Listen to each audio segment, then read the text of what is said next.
सच्चे प्रेमी को तड़पाना अच्छा नहीं, हाँ झूठा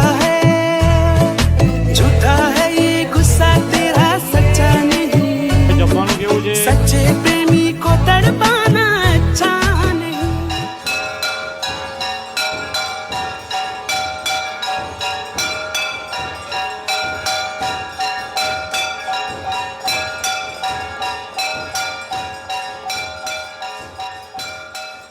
स्टेशन है, एक अयोध्या का मेन रेलवे स्टेशन हो गया, दूसरा कैंट, अयोध्या कैंट या फैज़ाबाद का रेलवे स्टेशन की शुरुआत करते हैं श्री राम की जन्मभूमि अयोध्या। रामलला का जन्म स्थल है, हनुमान गढ़ी है और कई सारी ऐसी बहुत ही खूबसूरत और धार्मिक जगह हैं यहाँ पर, जिसे कि आप देख सकते हैं, कवर कर सकते हैं।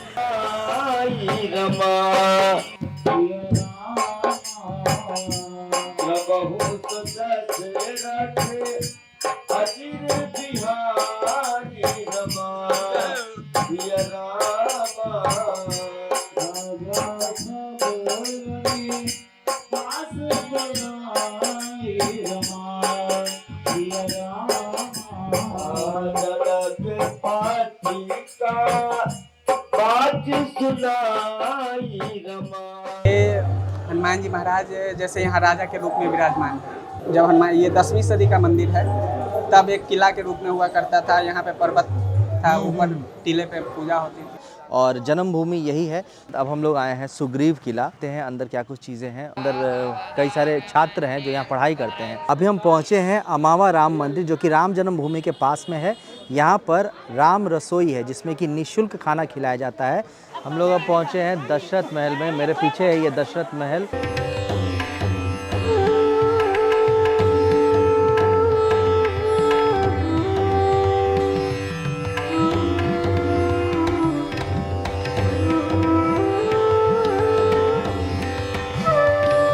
मेरे पीछे अब आप जो देख रहे हैं ये है कनक भवन, और ऐसा कहा जाता है कि जो माता कैकेयी ने उन्होंने इसे बनवाया था, लेकिन बाद में माता सीता को इसे मुंह दिखाई में दे दिया गया था।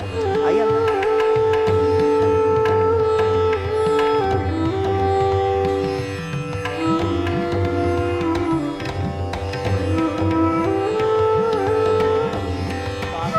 अभी हम लोग आए हैं देवकाली मंदिर में, और ये सीता जी की कुल देवी का मंदिर है। एक और मंदिर है देवकाली मंदिर, जो श्री राम जी के कुल देवी का मंदिर है वो। मेरे पीछे आप देख रहे हैं मंदिरों का पूरा समूह है। बहुत ही खूबसूरत व्यू आता है यहाँ पर। शाम के टाइम पे यहाँ पर आपको बैठने में बड़ा ही मज़ा आएगा। हम लोग शाम में भी आएंगे, यहाँ दिखाएंगे आपको। हम लोग अभी पहुँचे हैं वाल्मीकि रामायण भवन में। चैन से बैठ के आराम कर सकते हैं।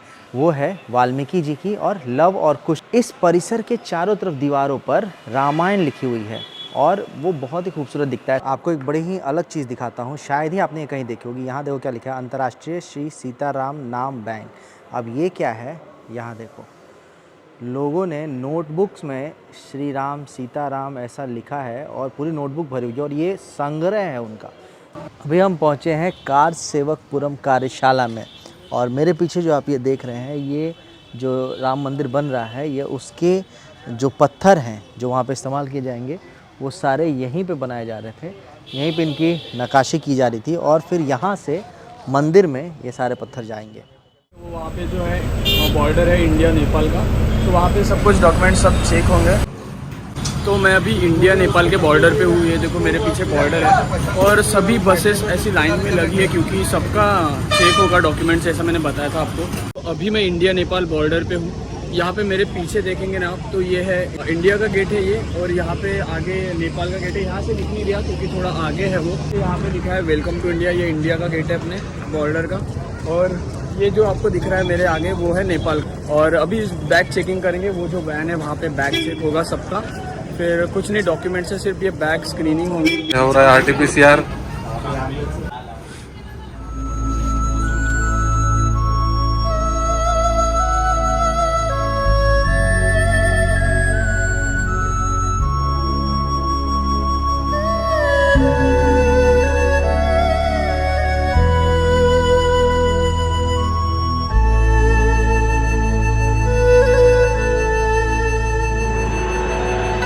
नेपाल, जो कि महात्मा गौतम बुद्ध का बर्थ प्लेस भी है, माया देवी टेम्पल सबसे प्रसिद्ध मंदिरों में से एक है जिसे गौतम बुद्ध के जन्म स्थल के रूप में भी जाना जाता है, जो कि टेंपल पार्क के मैदान के बीच में स्थित है।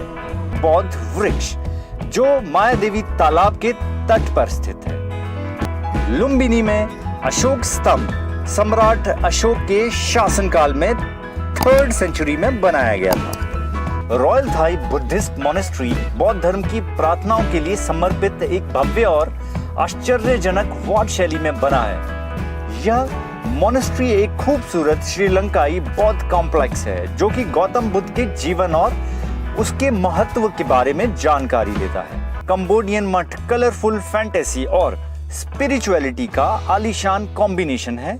म्यांमार गोल्डन टेंपल शहर की सबसे पुरानी संरचना है जिसे बर्मा शैली में बनाया गया है। यह मंदिर भगवान बुद्ध को समर्पित है। झोंगुआ चीनी बुद्धिस्ट मॉनेस्ट्री जिसे चीनी मंदिर के नाम से भी जाना जाता है, लुम्बिनी में एक सुंदर बुद्धिस्ट मॉनेस्ट्री है। इस इंप्रेसिव स्ट्रक्चर को कोरियाई शैली की वास्तुकला में बनाया गया है और छत पर रंगीन चित्र दर्शाए गए। उत्तरी नेपाल के मनंग समाज के बौद्धों द्वारा बनाया गया एक चौटन मनंग समाज स्तूप वियतनाम फाट कुवोक तू मंदिर उन कुछ आकर्षणों में से एक है जो वियतनाम और नेपाल के बीच संबंधों का प्रतिनिधित्व करते हैं। फ्राटे ड्रिंगन लोटस स्तूपा और इसे जर्मनी के नारा फाउंडेशन द्वारा बनाया गया है। यह जापानी शांति स्तूप है जिसे वर्ल्ड पीस पगोड़ा के नाम से भी जाना जाता है। दोस्तों, पोखरा नेपाल की वादियों में बसा सुंदर पर्यटक स्थल है। यहाँ आकर नेपाल की सुंदर संस्कृति को भी जान पाएंगे जो भारत से काफी मिलती जुलती है। फेवा लेक नेपाल में सबसे ज्यादा देखी जाने वाली जगह है। पोखरा सिटी से 8 किलोमीटर की दूरी पर स्थित है ये खूबसूरत झील। इसके अलावा झील के बीच में एक द्वीप भी है जिसमें बराही मंदिर स्थित है। यहाँ पर भी श्रद्धालु दर्शनों के लिए आते हैं। ऐसा सुंदर और प्राकृतिक नज़ारा नेपाल में आपको और कहीं देखने को नहीं मिलेगा। रूपा ताल पोखरा में घूमने की सबसे प्रसिद्ध जगहों में से एक है क्योंकि ये झील पोखरा घाटी की तीसरी सबसे बड़ी झील है। ये एक मीठे पानी की झील है जो बिल्कुल शांत जगह पर स्थित है। ये झील पोखरा सिटी से 21 किलोमीटर दूर है। पोखरा सिटी से 10 किलोमीटर दूर एक खास जगह है सारंगकोट जो कि अपनी प्राकृतिक सुंदरता और यहाँ पर होने वाली पैराग्लाइडिंग के लिए फेमस है। पोखरा से 4 किलोमीटर दूर डेविड फॉल नाम का एक सुंदर वाटरफॉल मौजूद है। ये वाटरफॉल पर्यटकों को सबसे ज़्यादा आकर्षित करता है। इस वाटरफॉल की एक खास बात यह भी है कि यहाँ पर पानी नीचे पहुँचने के बाद जमीन के नीचे एक सुरंग बनाता है। ये सुरंग 500 फीट लंबी है। इस फॉल में 1961 में एक स्विस कपल तैरने गए थे, लेकिन उनमें से डेविड नाम की एक महिला उस गड्ढे में डूब गई। 3 दिन बाद उसका शव मिला था। बाद में उसके पिता ने इस फॉल को डेविड फॉल नाम दिया और ये फॉल इसी नाम से अब फेमस हो गया।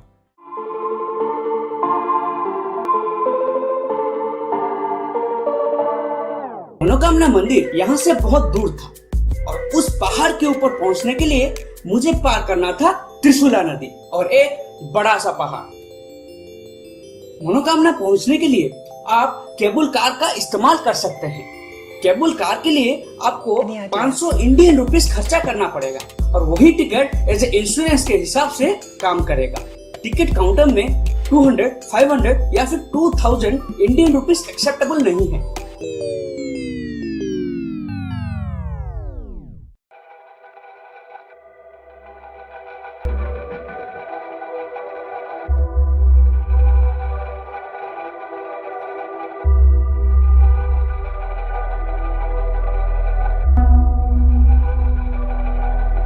महाकामना मंदिर नेपाल में स्थित है। भगवती देवी माँ दुर्गा का ये मंदिर यहाँ गोरखा जिले में स्थित है। माँ भगवती जी देवी पार्वती का ही रूप है।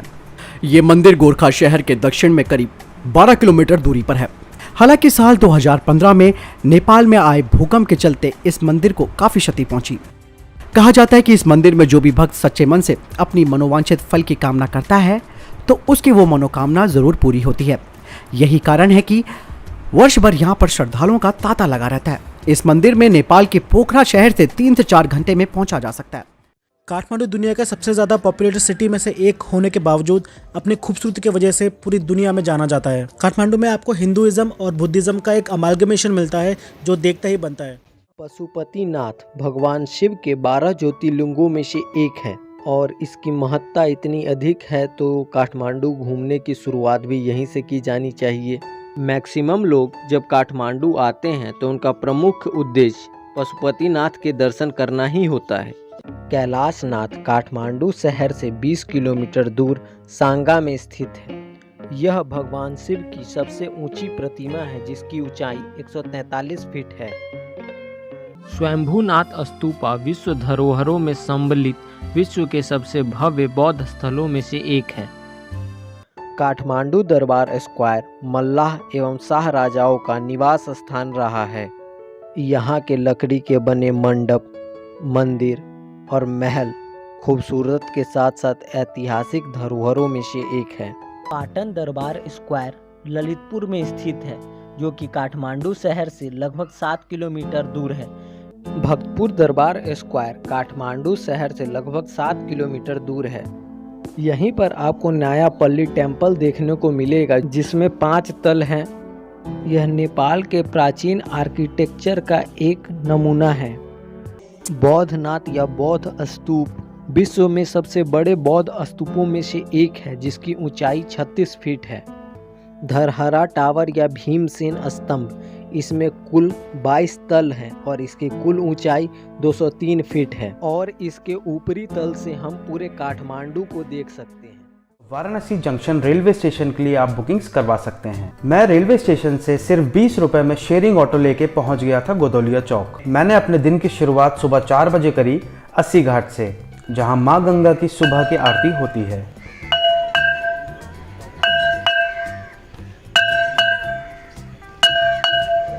शेयरिंग बेसिस पे बोट आपको घाट के किनारे ही मिल जाएंगी और उसके चार्जेस थे 100 रुपीज़ पर पर्सन। आरती के बाद ठीक 7 बजे यहाँ पे सुबह बनारस का प्रोग्राम भी स्टार्ट होता है जिसमें काफ़ी सारी कल्चरल एक्टिविटीज़ और योगा भी होता है। दशाश्वमेध घाट पे स्नान करना काफ़ी शुभ माना जाता है। कहा जाता है कि इस घाट पे स्नान करने से मोक्ष की प्राप्ति होती है।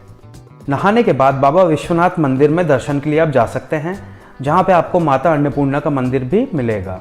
बनारस में आने के बाद काल भैरव मंदिर के दर्शन करना ज़रूरी माना जाता है। ऐसा कहा जाता है कि काशी नगरी में बाबा विश्वनाथ अगर यहाँ के राजा हैं तो काल भैरव यहाँ के कोतवाल हैं। दशाश्वमेध घाट पे ही मुख्य गंगा आरती होती है जिसको देखने के लिए लाखों लोग रोज़ आते हैं।